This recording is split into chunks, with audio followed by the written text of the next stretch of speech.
We really wanted to have her out of the closet. In those days, people didn't admit they had retarded children as a rule. And I think the prime goal was to get them so that they would interact with other children. So 8 parents got together and decided that we needed to do something with help or without help. And that's how it started. And Travis Air Force Base was a big help to us. If it wouldn't have been for them, I don't think we would have gone very far very fast. And the mothers had to run the buses or carpools. We had to take, if you worked, you took time off from work to spend time at the program. We had to put in our time, and it mushroomed. We started out with 8, and in just a week or two, why it was 16, and it's never stopped. And I think a lot of it was for benefits of the parents too, to try to teach, have these children taught something, because they kept saying it can't be done. Everything was put them in an institution, and that wasn't our idea.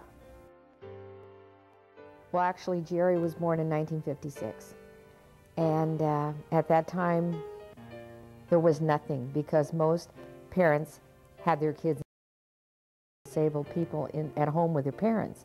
But apparently there was a handful of parents that were trying to form a day center for their kids. So that we read an article in the paper that these parents were meeting and so forth. So we went to the meeting, and that's where it all started. We met with other parents because we as parents needed support. There was no regional center. There was no Letterman Act.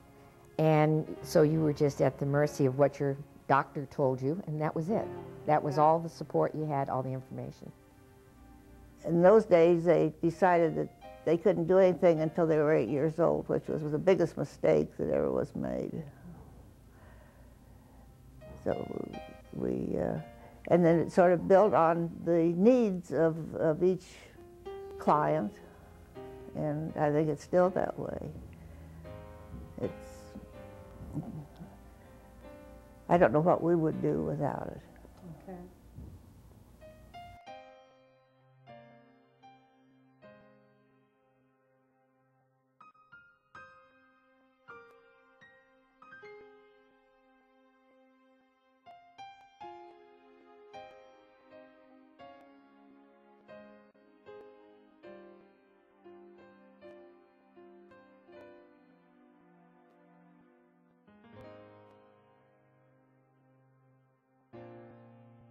I started PACE, which stood for Positive Approach to Consumer Education, in '83. We merged with the Upper Solano Association for Retarded Citizens in '89, somewhere around '89. And I became the executive director of the combined agencies. PACE is more than buildings. PACE is more than an acronym. What PACE is to me is embodied in the relationships that we have with one another. And that is the heart of the matter, which will keep PACE growing in the future. Today, we look for our family member to not only experiencing life in the home, or like in vacation, or anywhere. We want them to continue to interact with their peers.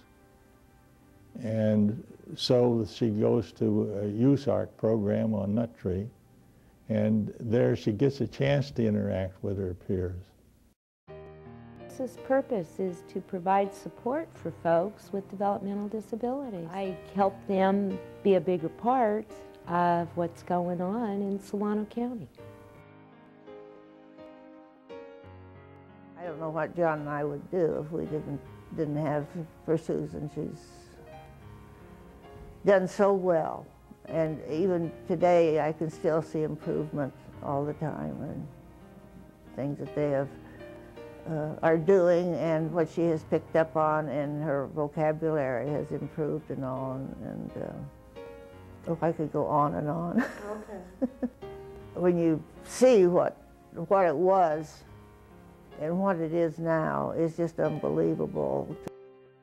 We have always in the past recognized the needs of our population, and we have tried to provide whatever programs they need each step of the way. And so I guess we will just continue to do that until we have a full, well-rounded program that can take them probably from birth to death. What'll keep PACE growing in the future is providing more options for service for people as they age, and being able to provide some services to not only participants as they age, but participants' families as they age, and to do some forward planning for supported housing options for folks in the future. For me, the vision of the future of PACE comes from the individuals we support. They are the heart of the matter, and their spirit is what, and who they are, you know, helps guide what we're going to do in the future. And the future is to continually expand their horizons, expand our community's horizons to who we are, who we all are together, and what we have to offer one another.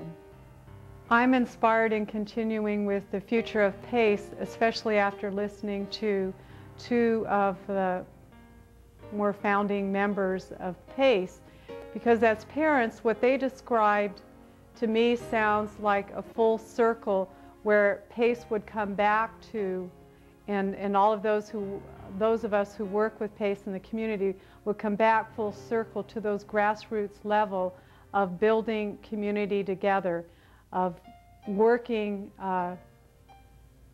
with one another more directly. And something one of the founding members said, you know, to keep parents interested, we need to do something more to keep parents interested and not get not stop at where we at and become in a more comfortable zone. We need to keep moving on towards the future. And that future will come from the parents and from the individuals and from the community.